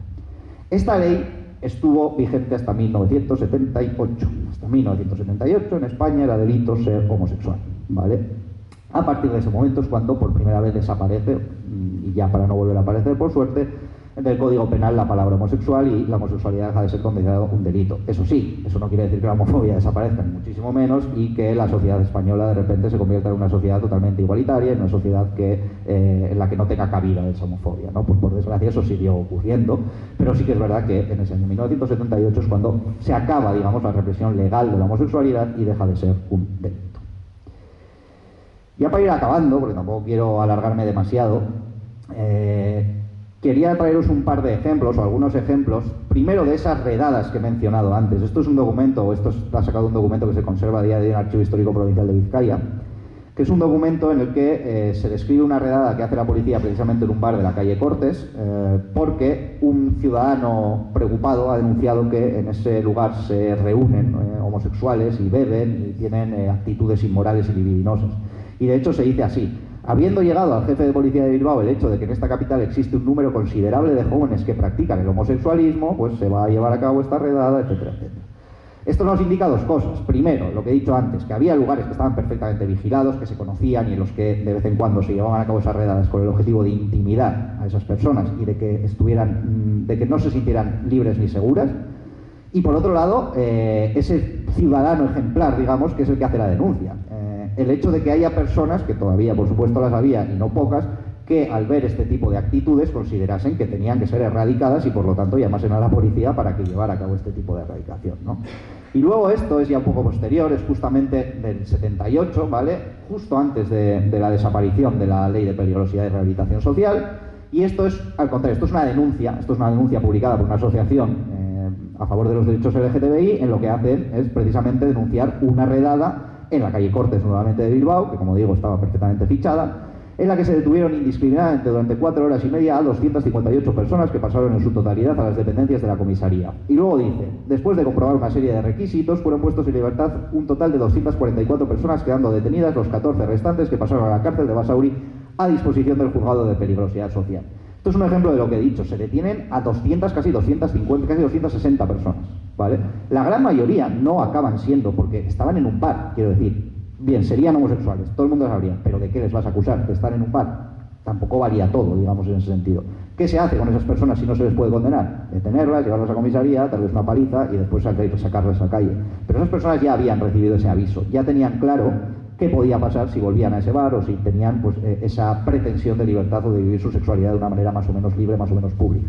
Los otros 14, por las razones que fueren, consideraron que había indicios suficientes para acusarlos, y entonces esos sí que pasan al juzgado de peligrosidad social y sí que son posteriormente encarcelados, ¿no? Y luego continúa pues haciendo una denuncia de estos hechos y pidiendo la abolición, que por suerte se abolió un poco tiempo después, de la Ley de Peligrosidad y Rehabilitación Social. Esto también nos demuestra cómo ya en esta década de 1970 pues existe ese activismo cada vez más importante y existen esos grupos de personas que van a luchar por los derechos de los colectivos, del colectivo LGTBI, y que van a empezar a luchar pues por estas cuestiones. No he mencionado nada, y no es casual, de nada que no sea homosexualidad, digamos, lesbianas o gays, porque en la dictadura franquista, desde el punto de vista de la mentalidad de la dictadura franquista, no existía ninguna otra cosa. De hecho, la palabra gay no se usa jamás, ¿vale? Invertidos, homosexuales, maricones, gay no se usa directamente. Lesbiana sí se usa, el lesbianismo sí que se menciona, pero desde luego transexuales y demás, que obviamente existían, que obviamente estaban ahí, que obviamente fueron encarcelados, pero eran tratados, una mujer transexual era un hombre, punto. A nivel legal era un hombre y se metía en una cárcel de hombres, etcétera, etcétera, etcétera. La bisexualidad ni se consideraba, es decir, al final no tenían, digamos, una mentalidad lo suficientemente abierta como para entender que eso pudiera ocurrir. Con las lesbianas, que hemos mencionado antes, uno de los psiquiatras habla de eso, de que el lesbianismo en realidad no existe como tal, porque es algo pasajero. Entonces, esa es la mentalidad que tenían esas personas al respecto, ¿no? Que parece también bastante significativo. Y luego he traído, que es dura de leer, pero me parece también muy, muy significativa, esto es de los años 70 también, una carta que se conserva en el Centro Documental de la Memoria Histórica de Salamanca, que es una carta que envía un vecino anónimo, porque no estaba firmada, a Ángel B. Sanz. Ángel B. Sanz es un político, un falangista, que tuvo diversos cargos, en este caso en la provincia de Teruel, y le envía esta carta, ¿vale? La voy a leer porque me parece que tiene algunas cositas que merece la pena comentar. Dice así: mi querido Ángel, sé que te voy a dar un gran disgusto, pero creo que es necesario que te lo comunique y que de una vez los turolenses pongamos pie en pared para que a nuestra ciudad se la tome un poco en serio. Aquella magnífica granja prisión que tú construiste en Teruel, para que en ella se redimieran de sus culpas con la sociedad aquellos hombres de nuestra tierra que por un mal pensamiento, esto se oye muchas veces en nuestra audiencia, le metieron una puñalada en la tripa al que les había quitado la novia, ofendido su honor, gastado una mala partida en herencia o juego, o por cuestión de tragos, aunque muchas veces el imperfecto mereciera la puñalada y 20 más, ¿sabes en qué la van a convertir? En cárcel de maricones. Así como suena, ya hay unos 30 y se espera la llegada de algunos más. Todos los homosexuales, y lo pone entre comillas, no sé muy bien por qué utiliza las comillas para la palabra homosexual, recluidos en las cárceles españolas van a venir a parar a lo que tú concebiste con tanto cariño para hombres machos, para los que trabajasen la tierra, para los que esperaban ansiosos el día de salir y seguir cultivando sus campos. Me parece muy significativo el hecho de que este buen señor, que por desgracia representaba una mentalidad mucho más extendida de lo que podríamos pensar en aquel contexto, le parece aceptable que tú le metas una puñalada a otro porque te ha quitado la novia, pero en cambio que seas homosexual le parece algo completamente inconcebible, ¿no? O sea, me parece bastante significativo hasta qué punto lo dice así. Luego ya acaba diciendo, yo veo en esto un síntoma, Teruel es algo peor que la Cenicienta, ya no es la provincia olvidada, sino de la que se acuerdan para enviarnos a todo lo inútil, lo más tirado y lo peor de la sociedad. Hasta de los delincuentes nos envían a los maricas, porque cualquier otro delincuente le parecería mejor. Que más allá de todo esto, además no tiene ninguna, digamos, lógica el pensar que qué más da que sean un tipo de delincuentes o de otros si están metidos en una cárcel. No salen de la cárcel, no están por la calle. ¿A qué van a afectar a la sociedad turolense el hecho de que haya esa cárcel o no, ¿no? Pero bueno, me parece muy significativa esta carta porque, como digo, me parece que refleja perfectamente una mentalidad. No es anecdótico, no es la excepción. Esto es la regla, por desgracia, y esto era la mentalidad que había en ese momento. Y, por otro lado, es también un documento perfectamente ejemplar respecto a la existencia de esas cárceles de homosexuales. En Teruel, esto es justo al final de la dictadura, entonces no llegó a funcionar demasiado, pero se sustituye una de esas cárceles de Huelva y Badajoz por la de Teruel, simple y llanamente, ¿vale? Aquí, por ejemplo, en Álava estaba entonces el campo de concentración primero y luego la prisión granja de Nanclares de Oca, lo que hoy en día es la cárcel de Álava, la cárcel de Nanclares de Oca, que entonces también, como era una prisión en la que había trabajos forzados, también se enviaban a personas que habían cometido delitos de homosexualidad, y yo he podido ver algunos expedientes de la prisión, que son personas enviadas desde Madrid o desde otras zonas, condenadas por delitos de homosexualidad para que trabajasen en trabajos forzados, para que hiciesen los trabajos físicos, ¿no? Y de esta manera pues redimiesen, digamos, o se volviesen al buen camino, ¿vale? Y ya para acabar, porque son casi las 8 y no quiero, bueno, de hecho más de las 8, y no quiero entreteneros demasiado, pues las conclusiones principales, que al final son cosas que ya he comentado, ¿no? Lo que me parece fundamental de la represión de la homosexualidad, de la homofobia imperante, etcétera, es que lo que se castigaba no era tanto el hecho concreto, sino el ser homosexual. No se castigaba unos actos homosexuales en concreto, sino la sexualidad propia de la persona. El ser homosexual era un delito, y esto me parece algo muy significativo, y más aún cuando es algo que obviamente no se elige, porque incluso la ideología, a fin de cuentas, no deja de ser una elección personal. Pero la sexualidad ni eso. Y a estas personas se les castigaba por algo que, como digo, pues no tenía nada que ver con sus elecciones personales. Luego, por otro lado, como he dicho, la homosexualidad se vincula mucho a la inversión sexual. También en las mujeres, ¿no? La idea esa del marimacho, de la camionera, de eso está muy vinculado a la imagen que se tenía de las mujeres lesbianas en ese momento, y al contrario con los hombres, el hombre feminizado, el hombre femenino, y el hombre, por lo tanto, que dejaba a un lado su virilidad, su masculinidad. Y eso era algo realmente grave en el ámbito de la dictadura franquista, porque la construcción de la sociedad ideal que el franquismo pretendía, el hombre tenía que ser masculino, tenía que ser viril y tenía que tener unas actitudes y unos roles que desde luego estaban completamente alejados de lo que ellos consideraban que tendrían los homosexuales, porque al final convierten al homosexual en un estereotipo. Todos los homosexuales para los franquistas son eso, afeminados, ¿vale? Los afeminados, que eran también como muchas veces se les llamaba. Y luego comentar también o subrayar la idea de que los tribunales de vagos y maleantes son la herramienta principal de la represión de la homosexualidad y posteriormente rehabilitación y peligrosidad social, pero que también hay otros mecanismos y otras herramientas que se utilizaban. Tanto el escándalo público como esas comisarías en las que ocurrían cosas que por desgracia solo podemos conocer a través de los testimonios que algunas veces han dado pues diferentes personas, y que, como vuelvo a decir, me parece fundamental reivindicar el trabajo de activistas, asociaciones, periodistas, historiadores, etcétera, que han hecho una labor de recoger esos testimonios, de publicarlos, de grabar documentales, etcétera, etcétera, para darles voz a esas personas y que no queden en el olvido, porque la historia, sorprendentemente, tiene muy mala memoria. Y este tipo de cuestiones, que además documentalmente son muy difíciles de investigar, pues quedan completamente olvidadas, invisibilizadas y por lo tanto desaparecen. Es como si no hubiera ocurrido, como si no hubiera existido. Bueno, por suerte existen esos documentales, existen esos libros más periodísticos, digamos, que tienen un montón de testimonios de personas que sufrieron este tipo de represión, y que gracias a ello pues tenemos también una fuente que es diferente, porque yo como investigador la única fuente que he podido, digamos, tratar es la fuente franquista, es, digamos, la fuente de quienes reprimen la homosexualidad. También es importante escuchar la otra parte, ¿no? De la otra cara de la moneda, y eso pues lo hemos conseguido, o se tiene gracias a esos documentales y a un trabajo que se tiene que continuar haciendo, por otra parte, y intentar dar voz, ¿no?, a esas personas. Y ya finalmente, lo he comentado un poco, pero el gran problema de la investigación más académica, si queremos decirlo así, de la represión de la homosexualidad es el vacío documental. las fuentes que no hay y las fuentes que no se pueden ver aunque existan, ¿no? Esas fuentes de comisaría, esos informes policiales, esos delitos de escándalo público, etcétera, e incluso en el caso de la Ley de Rehabilitación y Peligrosidad Social, la documentación solo se puede ver cuando han pasado al menos 50 años. Entonces, hasta el 78, por ejemplo, ahora mismo estamos en 2026, podríamos ver hasta el 76. Los 2 últimos años directamente no se pueden ver y muchas veces se mezcla con la Ley de Protección de Datos y por lo tanto tampoco puedes verlos aunque sean más viejos porque contienen datos de personas que podrían estar vivas y datos personales, datos íntimos sobre esas personas y por lo tanto es una documentación que está inaccesible.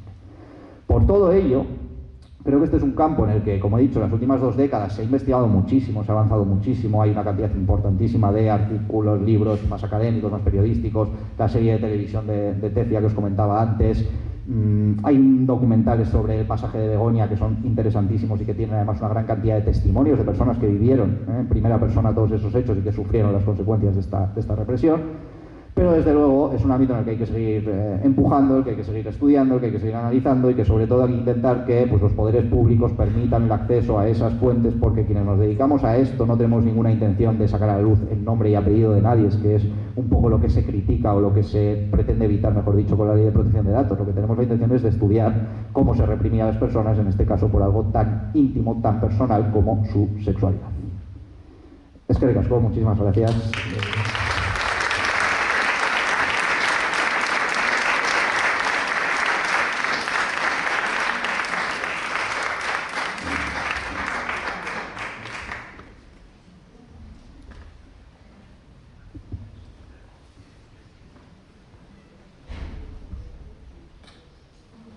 Creo que van a pasar un micrófono por ahí por si alguien tuviera alguna pregunta, pero si no, a viva voz, podemos...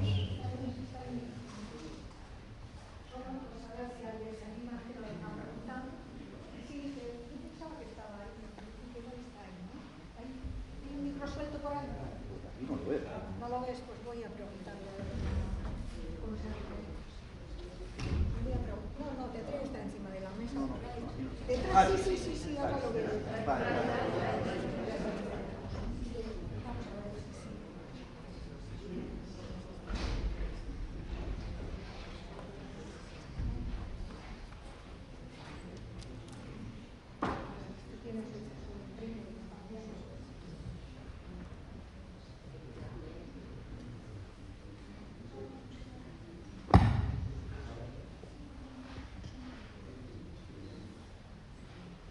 Te voy a hacer así al globo. Me parece estupendo. Sí, ¿no? A ver, dentro del mundo del espectáculo, de la zona de cabarets y así, ¿la policía podría ser un poco más laxa? Sí. No sé, Sí. un tema más de no sé. O no. O igualmente, es decir, porque por ejemplo en Barcelona, la zona del Paralelo, ciertos espectáculos tenían fama y tal. No sé si la policía, en ese caso, iba también ahí. Los espectáculos existían y se daban, pero luego esas personas muchas veces están testimoniados, además, pues son artistas, son gente más o menos conocida, digamos, ¿no? Y están esos testimonios que dicen como luego los podían detener perfectamente, etcétera. Los espectáculos sí que podían estar más o menos permitidos, esos espectáculos de cabaret que dices, ¿no? Con un punto, digamos, de sexualidad, un punto sexualizante, pero en general esas personas luego en su día a día podían ser perfectamente detenidas, interrogadas, etcétera. Hay un documental, de hecho, que habla sobre ese tema y sobre Barcelona, y el libro, no este concretamente, ¿vale? Pero este escritor, este historiador también, Geoffroy Huard, que tiene un libro sobre Barcelona y habla de Barcelona y París como dos lugares que en una época, en los años 50-60, eran ya lugares, digamos, donde había zonas concretas donde podías vivir con una cierta libertad tu sexualidad, hablando en el caso de la homosexualidad, y habla también del mundo de los artistas, ¿no? Y del mundo de cómo lo que entonces se llamaba la farándula, pues tenía un punto o se relacionaba mucho con ese libertinaje, con esa inmoralidad, digamos, pero que estaba más o menos aceptada. Ahora, en la práctica, esos espectáculos se permitían, porque además eran legales generalmente, ¿no? Pero luego las personas que los protagonizaban muchas veces en otros contextos, no dentro, digamos, de su labor como artistas, pero en otros contextos acababan siendo detenidos, acababan siendo torturados, etcétera. Y de hecho, por ejemplo, con el tema de las drag queen que aparecen en esas épocas también ocurre muchísimo. Muchas de ellas pasaron por cárcel, por comisaría, etcétera, y de hecho hablan mucho, que es incluso, bueno, paradójico, sorprendente, de los abusos sexuales cometidos contra ellas por los propios funcionarios de prisión o los policías que las detenían, que en principio eran personas con una homofobia tremenda, pero que luego, sin embargo, las violaban en la comisaría.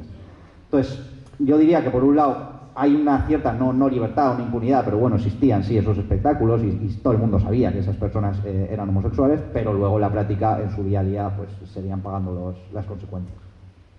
Es que dentro de muchos de esos espectáculos siempre había como un protagonista con un cierto amaneramiento, que podía ser o no homosexual, pero me refiero a que parecía que estaba como, bueno, pues más o menos, no bien visto, pero bueno, que se aceptaba, ¿no? Sí, se aceptaba. Un poco el mariquita, y con perdón, el mariquita dentro de ese espectáculo que hacía gracia, que la gente le aplaudía y que era como... Claro, era un poco como, no tiene nada que ver, pero como el bombero torero, como esos otros estereotipos que se habían creado, y entonces había efectivamente lo que tú has dicho, ¿no? El mariquita, que era este personaje que tenía estas características muy concretas, que hacía siempre pues un papel muy parecido y que tenía el papel, o el mismo protagonismo, digamos, dentro de la obra y el mismo papel dentro de la obra. Y ahí eso pues podía tener una cierta permisividad, pero luego en el día a día de esas personas pues no, y de hecho lo que tú dices, podían ser o no homosexuales realmente, hacían ese papel, ¿no? Lo que he dicho antes de tener pluma y de dar esa imagen, lo que se ven en la portada de este libro, ¿no? Estos dos chicos que se ven en la portada de este libro, pues un poco eso, pero que luego, claro, tú eso lo tienes que vivir en el día a día, no solamente encima del escenario, y el problema viene ahí. Encima del escenario podías tener ese espacio de impunidad o de libertad relativa, pero una vez que te bajabas, pues había lo que había. Y sí que es verdad que es un ámbito en el que, como las personas homosexuales muchas veces tenían muchísimos problemas para encontrar trabajo. Ir a buscar trabajo era un drama. Luego no lo he comentado porque tampoco quería alargarme demasiado y quería hablar de la presión legal puramente, pero esto está también muy estudiado. Las personas que vienen de ámbitos rurales y que se van a grandes ciudades, porque para empezar en esos ámbitos rurales, en esos pueblos pequeños, no tienen posibilidad de vivir su sexualidad ni de lejos libremente, en un pueblo en el que todo el mundo se conoce, en un contexto en el que la homofobia es el pan de cada día, esas personas lo que acaban es yéndose a ciudades más grandes. Y encontrar trabajo en esas ciudades les costaba mucho. Y una de las salidas era ese mundo del espectáculo. En ese mundo del espectáculo había, digamos, el colectivo encontró un cierto espacio donde por lo menos poder trabajar, no ya solo como parte del espectáculo, sino en el entorno, ¿no? El camarero del lugar, del teatro donde se realizaban los espectáculos, etcétera, etcétera. Entonces sí que es verdad que tiene, digamos, ese espacio, esa pequeña franja, ¿no? Pero luego en su día a día, pues al final pagaban lo mismo pato que los demás. Oye, a mí me ha parecido, al principio de tu charla, en la pantalla, que mencionaba la ley de vagos y maleantes de 1933. Entiendo que ya existía, se aprovecharon de ella y en el 54 incluyeron la homosexualidad como delito. Eso es. ¿Puedes explicar el origen? Sí, la ley de vagos y maleantes efectivamente existe desde la época republicana. En la época republicana está, no me ha venido ahora el nombre, hay un jurista, Azúa creo recordar que era, pero no recuerdo exactamente, que es el principal ideólogo, digamos, de la parte de justicia en la época republicana. Y él tiene una mentalidad de justicia reparativa y de que la justicia pues tiene que ser algo con un carácter humanista y que tiene que estar vinculada a la rehabilitación de las personas, ¿no? Y dentro de todo eso hace la ley de vagos y maleantes, que se llamaba también ley de vagos y maleantes y que de hecho también sí que se utilizaba, por ejemplo, para reprimir la mendicidad y para sacar a los mendigos de las calles, etcétera. O sea, eso existía. Lo que ocurre es que en el franquismo la readaptan a sus propias necesidades e incluso antes de modificarla y de meter la palabra homosexualidad ya se aplicaba de diferente manera. Porque una cosa está lo que dice el papel, ¿no? Y luego cómo se aplica lo que dice ese papel en la práctica.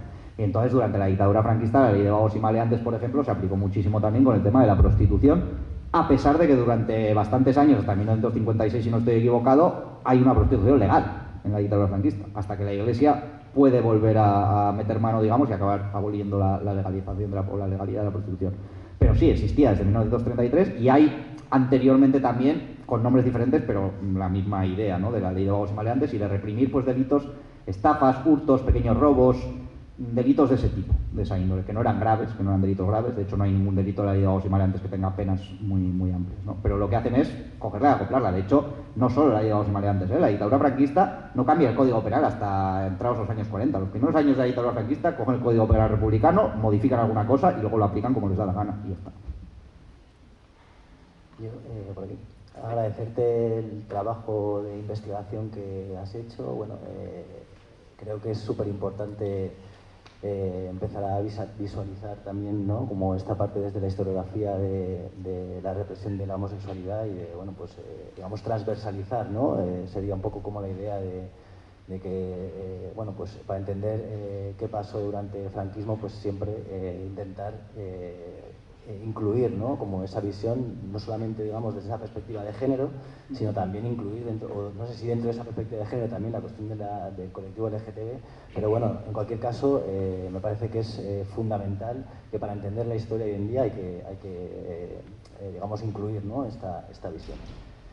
Me gustaría, como has estudiado la parte esta, digamos, más represiva, preguntarte esto que has dicho en la otra parte de la moneda, que sería, digamos, si consideras que, bueno, pues todas esas personas que fueron reprimidas en virtud de la ley de vagos y maleantes, etcétera, si son, digamos, víctimas del franquismo, si las podemos considerar, digamos, desde los colectivos de memoria, víctimas del franquismo, y en esa dimensión, de qué manera podría ser que digamos, el Estado se reparara, ¿no?, a esas víctimas. Entonces, como también has mencionado este tema de la Ley de Protección de Datos, que supongo que también tiene que ver con esto que está ahora con lo del 23F, ¿no?, todo el rato la Ley de Secretos Oficiales, y, o sea, un poco ahí, ¿cuál es tu opinión en esta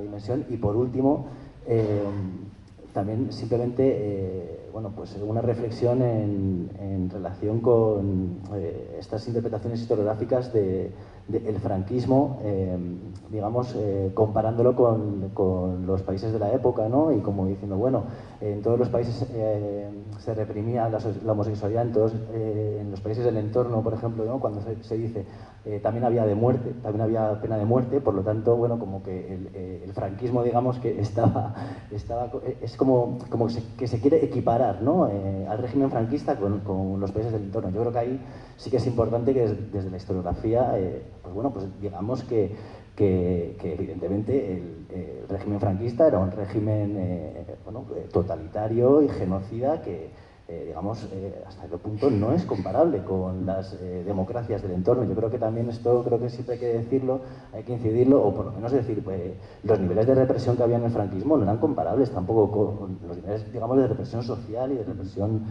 política, ¿no? Y por eso, digamos, tiene sentido hablar de reparación a las víctimas del franquismo, ¿no? Y por último, lo siento, pero aprovecho, el día 12 de marzo vienen a Sestao, aquí al lado, 3 supervivientes del patronato, ¿no?, que has hablado de lo difícil que es, digamos, investigar esa parte de la represión del franquismo, ¿no? Y nada, el día 12 en Sestao también extiendo la invitación a ti, pues estaría bien que pudieras venir, y a todo el mundo. Y agradecer también a Oroitus por el trabajo que hacéis en recuperación de memoria. Vale, bueno, por partes. La primera respuesta es un clarísimo sí, deberían de ser consideradas, y bueno, de hecho son consideradas víctimas de la dictadura franquista. A veces nos liamos un poco en categorizar como político o no político un determinado tipo represivo, etcétera. Bueno, lo que es obvio es que estas personas fueron reprimidas, en este caso por una cuestión completamente injusta, completamente ilícita, que no deberían haber sido encarceladas ni juzgadas, etcétera, etcétera, y por lo tanto sí, han de ser consideradas indudablemente víctimas del franquismo, y el Estado lo que podría hacer, como ha hecho con los presos políticos en su momento, con mayor o menor éxito, que esto sería otro debate, ¿no?, pero es poder indemnizar a aquellas personas que fueron encarceladas por estos temas, que pasaron por la colonia penitenciaria de Tefia y que fue un verdadero infierno aquello para esas personas, o por las cárceles de homosexuales que hemos dicho antes, o cualquier persona que al final eso hay un expediente judicial que demuestra que esas personas sufrieron ese tipo de represivo, y por lo tanto no es tan complicado en realidad, si se tiene voluntad política, el dar un tipo de compensación, de indemnización, o al menos de hacer algún tipo de, pues como se está viendo hoy aquí, de memoria o de recuperación de la memoria de esas personas. Eso por un lado, ¿no? Eso parece indudable. Después, respecto al tema de la protección de datos, secretos oficiales y demás, es ese gran muro que nos encontramos, en este caso quienes hacemos historia, para investigar determinados temas. Y en muchas ocasiones te da la sensación de que no, bueno, sensación o no sensación, directamente es una opinión, pero bueno, que no tiene ningún sentido, ¿vale? A mí, por ejemplo, en un archivo me han hecho firmar, y me parece estupendo, me parece perfecto, me van a firmar eso, un papelito de confidencialidad diciendo que yo no voy a publicar ningún nombre ni ningún dato, digamos, personal que pueda permitir identificar a una persona en ningún artículo. Perfecto, yo no quiero publicar ningún nombre. A mí, para lo único que me podría interesar esos nombres es si esas personas quisieran dar su testimonio, para escuchar ese testimonio y para poder tener en cuenta ese testimonio. Es para lo único que me podría interesar esos nombres. ¿Qué ocurre? Que se utilizan esas leyes muchas veces pues, y se torpedea el trabajo de personas que obviamente no vamos a publicar nunca esos nombres. De hecho, cuando hemos podido acceder, yo toda la documentación que he leído en este tema, solamente se publican nombres y apellidos cuando sea un testimonio y esa persona quiere, y esa persona está dispuesta a que se publiquen sus nombres y sus apellidos. Si no, o no se dicen los nombres o se cambia el nombre y ya está. O sea, no es algo problemático realmente, pero se utiliza y muchas veces te impide estudiar determinados temas. Con el Patronato de Protección a la Mujer es desesperante. O sea, lo del Patronato de Protección a la Mujer es desesperante, porque la información se sabe que desapareció buena parte de ella. Carmen Guillén, que es la escritora e historiadora que ha hecho una tesis doctoral sobre este tema y demás, ya dejó claro que en el Archivo General de Administración de Madrid, que es donde debería estar el grueso de la documentación, se inundó, y eso lo dicen ellos, eso se sabe, vamos. Y entonces se perdió el 90% de lo que había, o más del 90% de lo que había. Pero es que a nivel, por ejemplo, provincial, nosotros hemos intentado buscar información del patronato en Vizcaya, Guipúzcoa, Álava, ¿no? En las provincias de aquí, porque había juntas provinciales y había, digamos, su propia estructura a nivel provincial. No hay nada. Nada es nada. Entonces, te encuentras ante una tesitura en la cual tú no puedes avanzar. No hay documentación de ningún tipo. Sabemos que existió. Y yo tengo el BOE en el que se crea la Junta Provincial de Vizcaya y la Junta Provincial de Guipúzcoa, y sabemos quiénes eran los miembros de esa Junta cuando se crea. Pero luego la documentación es auténticamente un misterio y seguimos investigando y seguimos tratando de entrar ahí y hemos tocado muchísimas puertas, pero realmente es desesperante porque da la sensación de que eso, de que no encuentras nada. Con el ámbito de la homosexualidad, por ejemplo, hay veces que dices, bueno, yo sé que esto está aquí, en algún momento esto se podrá ver al menos, pero es que en el ámbito, con el tema del patronato, directamente parece que no existe.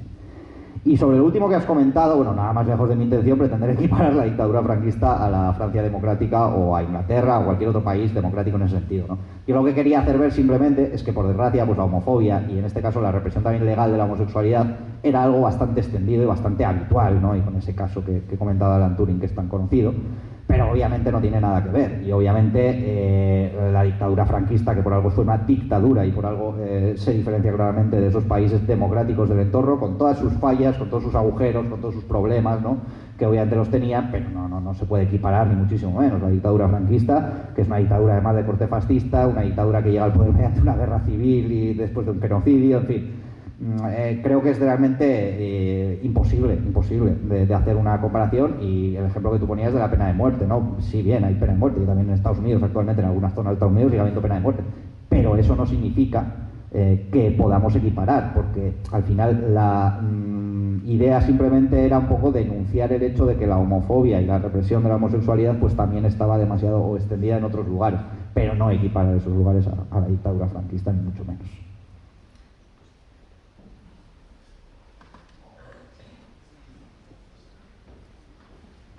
Hola,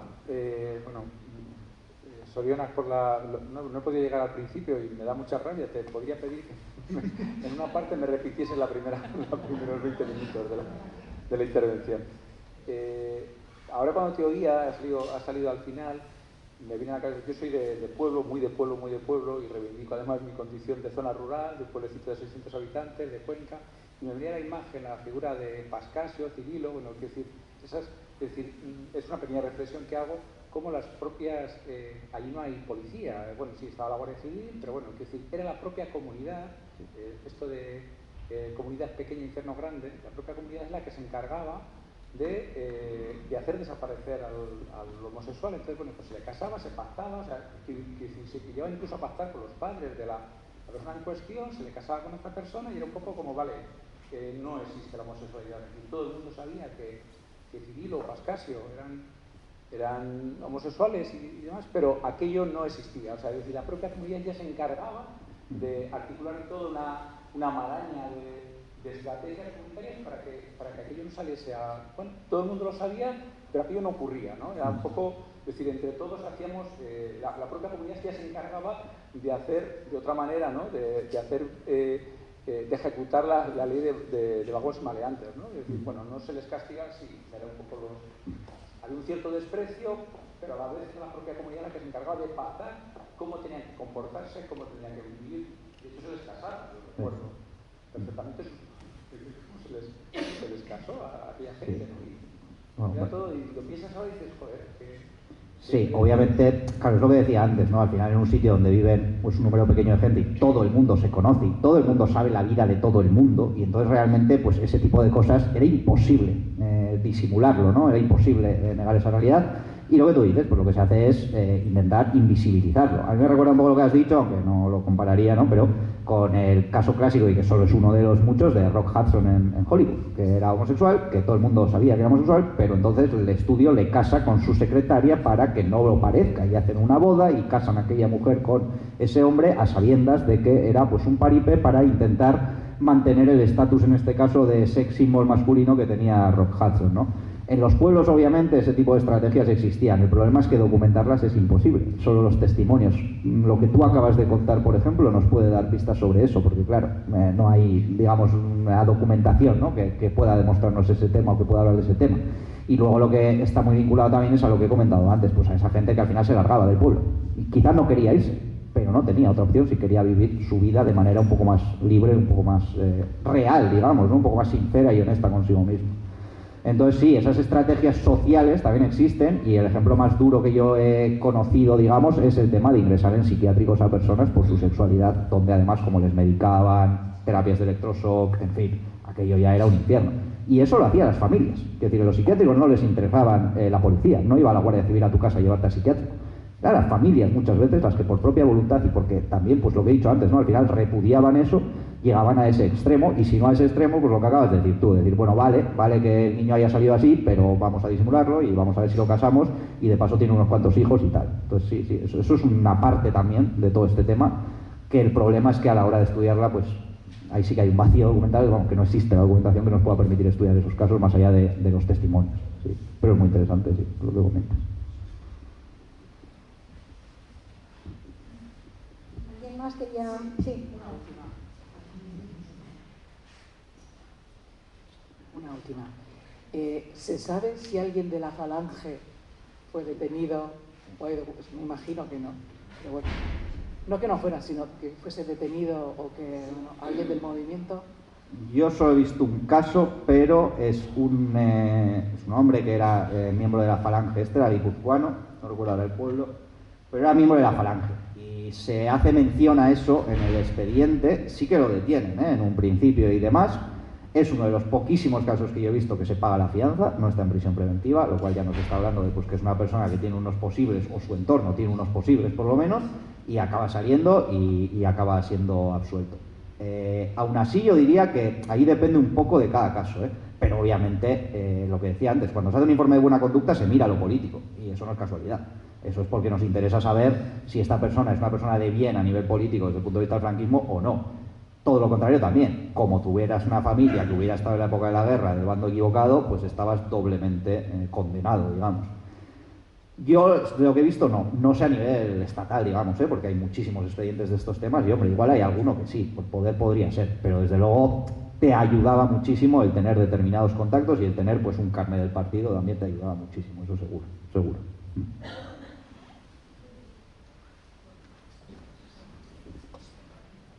Pues vamos terminando, ¿no?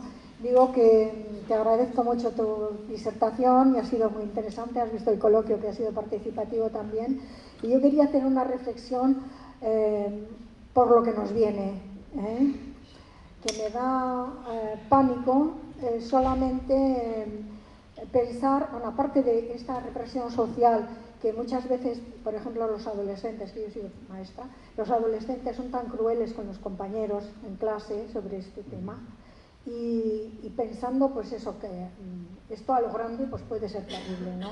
Me da mucho miedo. Entonces por eso creo que es pertinente hablar de este tema, tanto a nivel de memoria como a nivel de futuro, ¿no?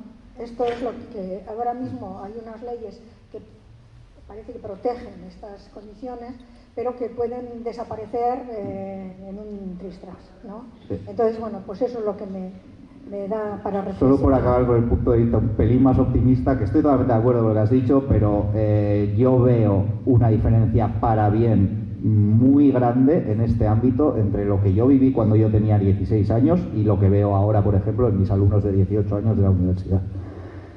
No veo, que obviamente habrá, pero me refiero, veo a chicos y chicas gays y lesbianas que viven de una manera muchísimo más libre su sexualidad y que no tienen ningún tipo de problema, y en cambio cuando yo tenía esa edad en mi clase, si había un chico gay y una chica lesbiana, no lo iba a decir ni de coña, y podíamos saberlo perfectamente y se podía saber, y aún así se iba a autorreprimir o autocensurar, y creo que por suerte hemos mejorado muchísimo, aunque como bien dices, los derechos se ganan pero también se pierden, entonces, pues bueno, atentos tendremos que estar, sí. Gracias.